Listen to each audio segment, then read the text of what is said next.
बिस्मिल्लाहिर्रहमानिर्रहीम। अस्सलाम वालेकुम। देखते हैं आज की क्या एनर्जीज़ हैं।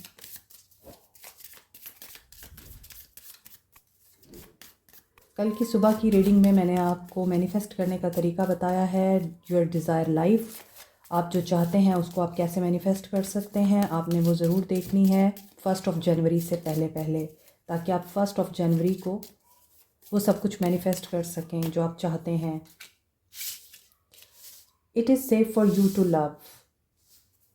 आपको डाउट है कि क्या आप सही चल रहे हैं, आपका रास्ता ठीक है, क्या आप सेफ़ हैं, आप सिक्योर हैं इस इंसान के साथ, क्या ये इंसान ट्रस्ट के काबिल है या नहीं है।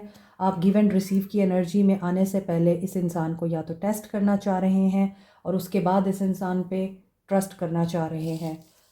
और ये सिचुएशन आपके करियर में भी हो सकती है कि क्या आप अपनी जॉब के लिए सही जगह का इंतखाब कर रहे हैं, सही कंपनी का इंतखाब कर रहे हैं, क्या आप जहां पर काम कर रहे हैं वो जगह आपके लिए सिक्योर है या नहीं।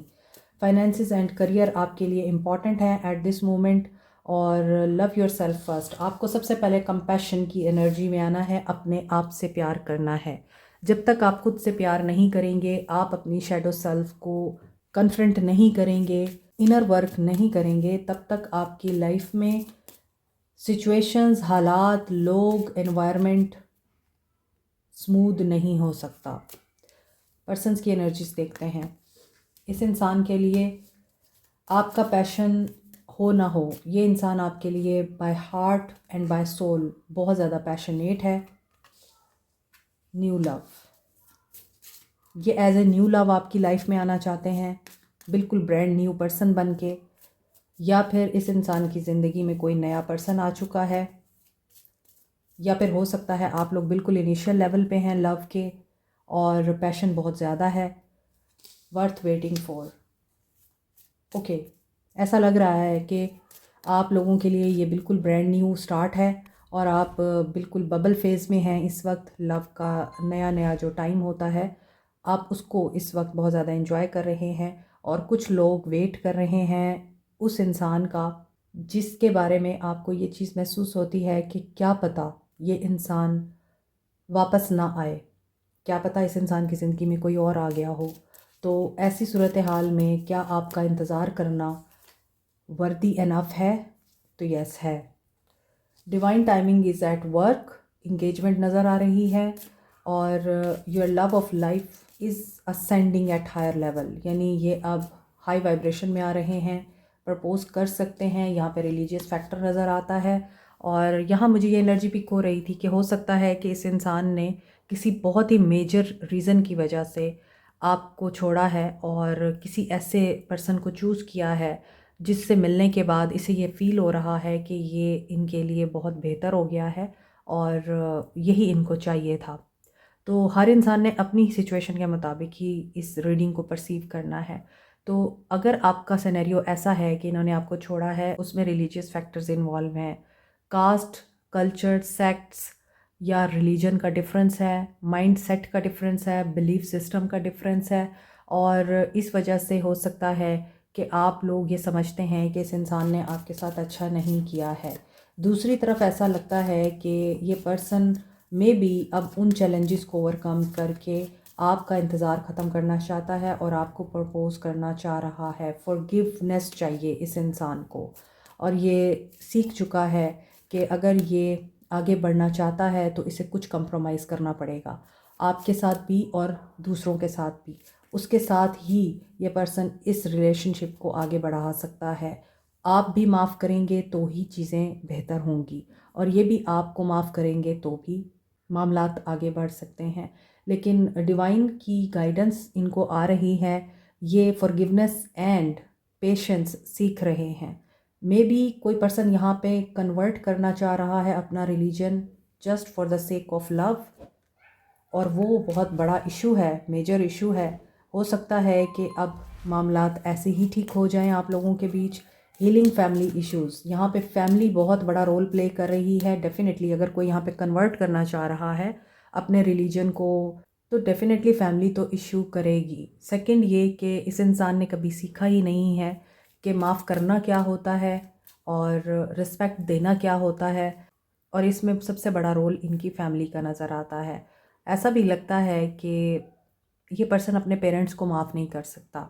जिनका राहु एक्टिव होता है वो ग्राउंडिंग के लिए टाइगर आई यूज़ कर सकते हैं। ये मरकरी, सन एंड मार्स के साथ एसोसिएटेड है, इसलिए courage, strength, boldness and flexibility, communication, quick thinking इसके साथ एसोसिएटेड है।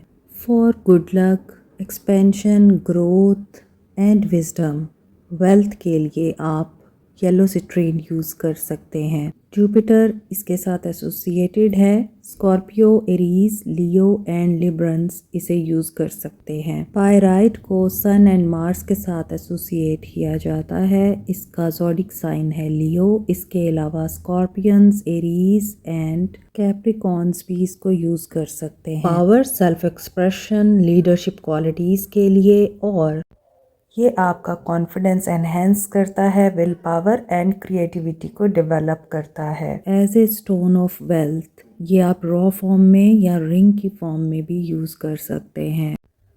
एमेथिस्ट, पाइसेस और एक्वेरियंस यूज़ कर सकते हैं। ये सैटर्न, यूरेनस एंड नेपच्यून के साथ एसोसिएटेड है। पर्पल कलर में होने की वजह से ये रॉयल्टी एंड वेल्थ को भी रिप्रेजेंट करता है। इसके अलावा ये डायमंड की रिप्लेसमेंट के तौर पे यूज़ किया जाता है। एमेथिस्ट रूहानियत को स्ट्रेंथन करने के लिए, मनफी तवानाई को रिमूव करने के लिए और किसी एडिक्शन को ख़त्म करने के लिए बहुत ही इफ़ेक्टिव है। रोज़ क्वार्ट्स को Libra, Taureans and scorpion use कर सकते हैं। वैसे तो तमाम साइंस ही तमाम स्टोन्स को यूज़ कर सकते हैं। Rose quartz universally stone of love कहा जाता है, सेल्फ लव के लिए और अनकंडीशनल लव के लिए। पेरिडॉट को चक्रास की बैलेंसिंग के लिए, इमोशनल एंड स्पिरिचुअल हीलिंग के लिए, स्किन की हीलिंग के लिए, लव को अट्रैक्ट करने के लिए यूज़ किया जाता है। Peridot Capricorn, Sagittarius and Gemini use कर सकते हैं।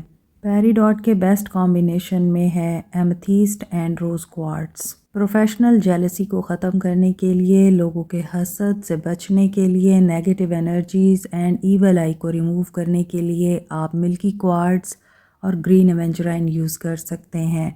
मोर ओवर ग्रीन एवेंजराइन को लव अट्रैक्ट करने के लिए, रिलेशनशिप हील करने के लिए भी यूज़ किया जाता है। टॉरस, वर्गो, कैंसर ग्रीन एवेंजराइन यूज़ कर सकते हैं। एक्वा मेरीन को स्टोन ऑफ ओशन बोलते हैं। ये कम्युनिकेशन एंड कॉन्फिडेंस बिल्टअप करने के लिए, मोर ओवर सेल्फ एक्सप्रेशन के लिए यूज़ होता है। नो कॉन्टैक्ट सिचुएशन में आप लोग एक्वा मेरीन यूज़ कर सकते हैं। Aries and Pisces aqua marine use कर सकते हैं। Black अजेट, evil I, negative energies and black magic removal के लिए। मज़ीद डिटेल के लिए व्हाट्सएप करें।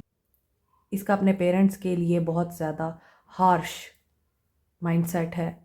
ये इंसान समझता है कि इसके माँ बाप ने इसकी लाइफ स्पॉइल की है और इसके माँ बाप ने ही इसको आगे बढ़ने से रोका है और इसके माँ बाप ने ही इसके साथ ज़्यादती की है। दैट्स वाई ये इंसान उनको माफ़ नहीं कर सकता। अब एक और सिनेरियो यहाँ क्रिएट हो रहा है कि अगर इस इंसान को आप उस वक्त मिले हैं जब ये मैरिड हैं, तो इन्होंने आपके साथ डिस्कस किया होगा कि ये अपनी मैरिड लाइफ में खुश नहीं है और इनको शुरू में लगता था कि ये पर्सन इज़ द वन जिसके साथ इनकी शादी हुई है, लेकिन with the passage of time इनको ये महसूस हुआ कि religion is the major difference, या बिलीफ सिस्टम इनके आपस में नहीं मिलते और पर्सनालिटी क्लैशेस हैं इनके आपस में, और इसकी वजह से ये पर्सन अब ये समझते हैं कि इन्होंने अपने पेरेंट्स की मर्ज़ी से शादी की थी, लेकिन वो शादी वर्दी नहीं थी। वो शादी इनके लिए वबाले जान बन गई है और ये उससे फ्री होना चाहते हैं, फ्लर्ट करना चाहते हैं, ये इंजॉय करना चाहते हैं लाइफ को। ये चाहते हैं कि जिस तरह बाकी लोग ज़िंदगी में जी रहे हैं इनको भी जीने का हक़ है। एंड अनरिक्वाइटेड लव में भी इनका लव के ऊपर से एतबार हट गया है, ख़त्म हो गया है। ये ट्रस्ट नहीं करते इजीली किसी के ऊपर, और इनके अंदर जो लव के लिए जज्बात है ना वो टोटली अब चेंज हो चुके हैं। ना ये ट्रस्ट कर सकते हैं किसी पे आसानी से, और ना ही ये इंसान किसी को आसानी से माफ़ कर सकता है। तो मे बी आपने इस इंसान को बहुत चेंज किया है। उस वक्त जब ये इंसान मोहब्बत पर ही एतमाद खो बैठा था, आपने इस इंसान को बताया कि नहीं, लव योर सेल्फ फर्स्ट। ऐसा नहीं होता, अच्छे बुरे लोग हर जगह पे होते हैं। आपको अपने ऊपर काम करके अपनी ज़िंदगी को बेहतर बनाना है, और इसी वजह से इस पर्सन को ये रियलाइजेशन होती है अब भी कि आपने इसकी ज़िंदगी में बहुत अहम रोल प्ले किया है।